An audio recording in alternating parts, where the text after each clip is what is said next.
Welcome to The Explainer. If you're in quality assurance, listen up, because your job is changing, and I mean fast.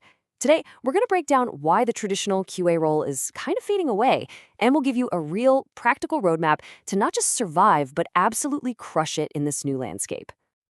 And we're going to do this by looking at the story of Rody. Now, Rody's a test automation expert, a 13-year veteran of the QA world. He saw where things were headed and completely reinvented his career. And yeah, his warning sounds pretty intense, but trust me, his journey is the perfect blueprint for what you need to do next. Okay, let's dive right in. The first thing we really need to get our heads around is just how quickly the goalposts have been moving for QA roles. Seriously, it feels like there's a ticking clock. I mean, you can really see the evolution here, can't you?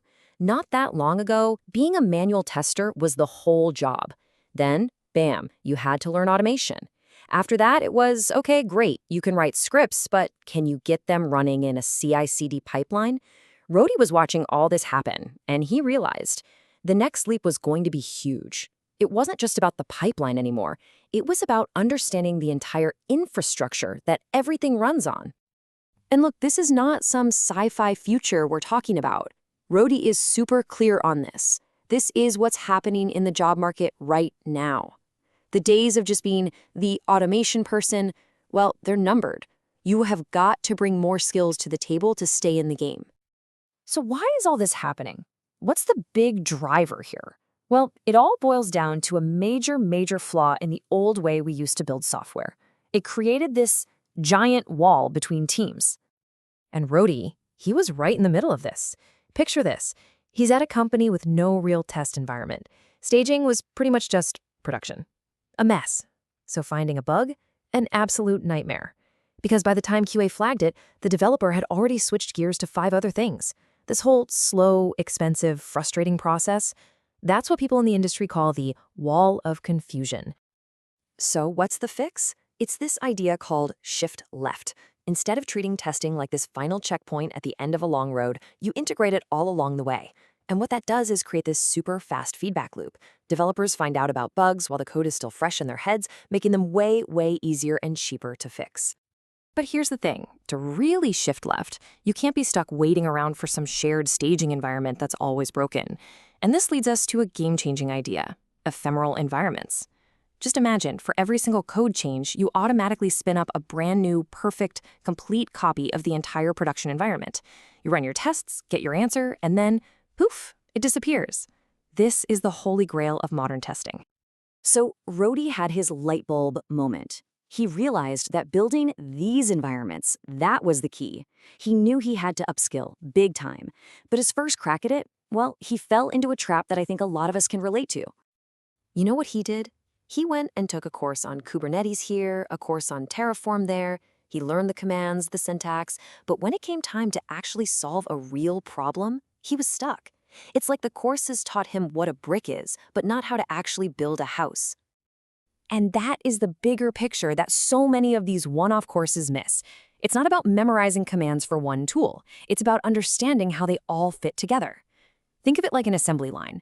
Terraform lays the foundation for the factory floor, setting up servers and networks. Ansible comes in and sets up all the machinery.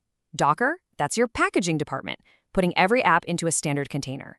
Kubernetes is a logistics manager, making sure all those containers are running smoothly. And Jenkins? Jenkins is the foreman, automating the entire process. And right there, that is the difference. Understanding that whole complex picture is what separates an engineer who's feeling vulnerable from one who's getting calls from recruiters every week. That's where the real value is now. So what happened with Rody?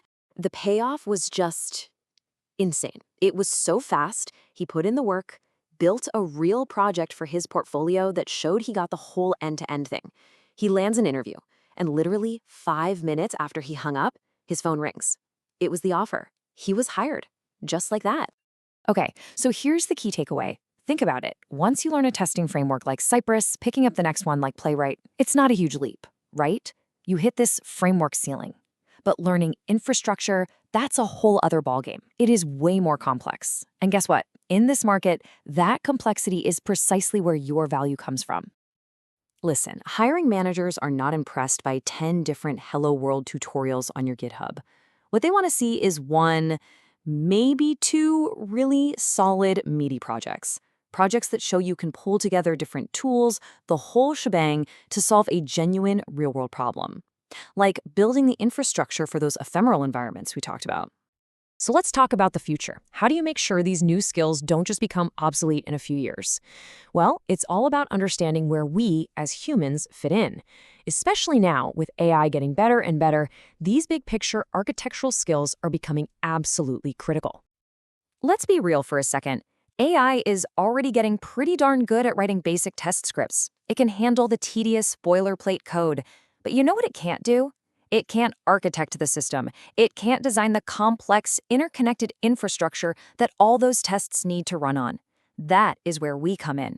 That's the new human value. So, no, the QA role is not dying. It's evolving. It's transforming.